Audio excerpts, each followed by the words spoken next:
Hello, AISM families. This is Taryn Bond-Clegg. I'm the PYP coordinator and assistant principal in the primary school, and it is my pleasure to walk you through the distance learning planner for ELC and KG. So this video will have two parts. The first part will be going through some of the overviews and kind of weekly structures and routines and systems. And then the second part of the video will get a little bit more specific into the different parts of the weekly planner and how you can use it to support your child's learning from home. So every week on Friday, you will be able to access the following week's plans. We are doing that so families have the opportunity, if it suits them, to use the weekend to get organized for the following week.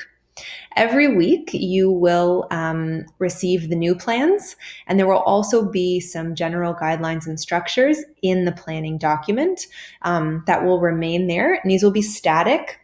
And we've chosen this because we feel like these first few slides are going to be helpful for learners and families to have easily accessible at their fingertips. So this first video, I will take you through the first few slides. So the first few slides, the first one you will see is the title slide, and it will clearly label what planner this grade is for. So for you with children in ELC or KG, the planners will be the same. If you also have children in grade 1 through 5, there will be another video series to talk about some of the differences between those. The second slide is our suggested daily structure.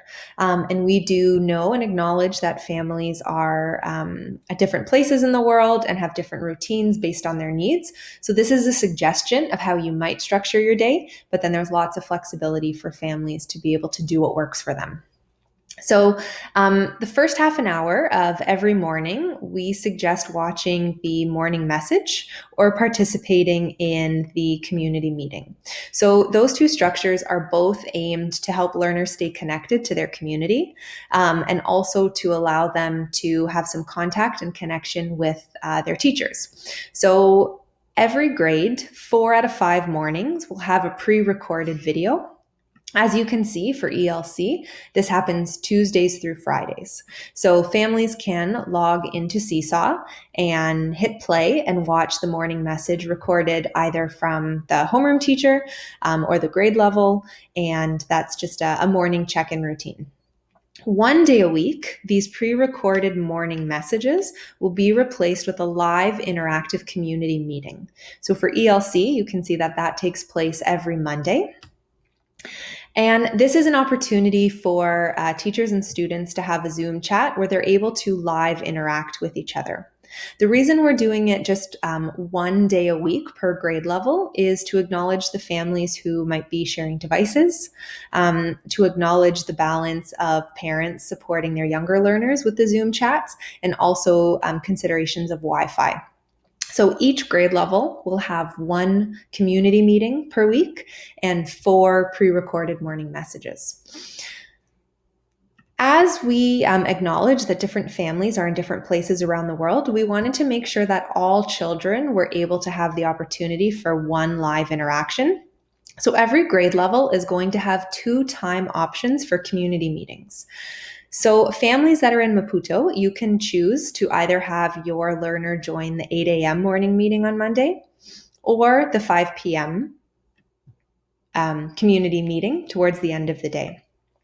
Families that are spread in other parts of the world, please choose which time option works for you, knowing that the first option might be easier for some families who are in North America, and the second option might be easier for families who are in Asia or Australia or New Zealand. So the expectation is that children participate in one chat. They don't necessarily need to be in both. And who is hosting the chat will depend on where the teachers are in the world. So there are some teams where the teachers are able to participate in both chats. And there are other teams that have needed to divide and conquer, where some teachers are available for option 1 and other teachers are available for option 2. So our goal was to have all learners be able to participate in one live interactive chat. It might work out that that's with your child's homeroom teacher, if it makes sense geographically, or it might be that your child's participating in an interactive chat that's run by another teacher in the grade level. So with the geographic constraints, we can't guarantee that we're able to have homeroom community meetings. We will need to be flexible to have grade level community meetings, but the goal is to have all children be able to access some of the learners and some of the adults within their grade level community. 9 to 11 is a 2-hour chunk that we advise for learning, and then 12 to 2 is the second 2-hour chunk that we advise for learning. And we want to highlight lots of wellness breaks in between, specifically screen-free active movement breaks in between those opportunities for learning. The next slide gives a week at a glance structure. So Monday through Thursday will have the same structure, and Friday will be more of a flexible learning day. So every day, as we mentioned on the slide before, there will either be a morning message or a morning meeting, depending on the rotation. And then Monday through Thursday, teachers will be planning a homeroom activity in all 4 areas of homeroom, which learners will be invited to complete each and every day. And there will also be a variety of single subject specialist activities like PE, art, Portuguese. And here, families and learners are invited to complete 1 per day with the expectation that all are complete by the end of the week. For ELC and KG learners, the timeframes are shorter, and that's intentional, just based on developmental appropriateness. So the learning activities will be planned for between 20 or 30 minutes for each subject area. For ELC and KG learners, we've also built in 60 minutes of unstructured play per day, and we wanted to do this to value the importance for learners' cognitive development to have some unstructured time to direct their own play, not participate in the activities planned for by the adults. Monday through Thursday, there are also choice extensions, and these are activities that are planned for learners who finish their other activities and are looking for something else to do. So these are not required, these are optional, but we want to support learners and families who are looking for these opportunities.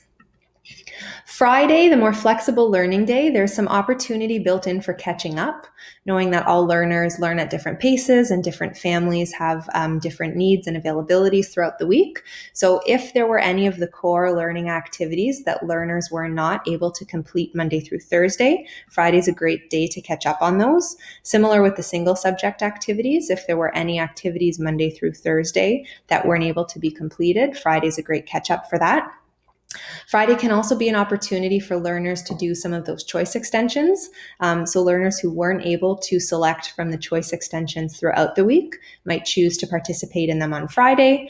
And then also an opportunity for learners just to pursue things that are important to them in areas of interest that might not come through the teacher planned activities. And there's some guidance on how families can support their learners to think through those personal inquiries.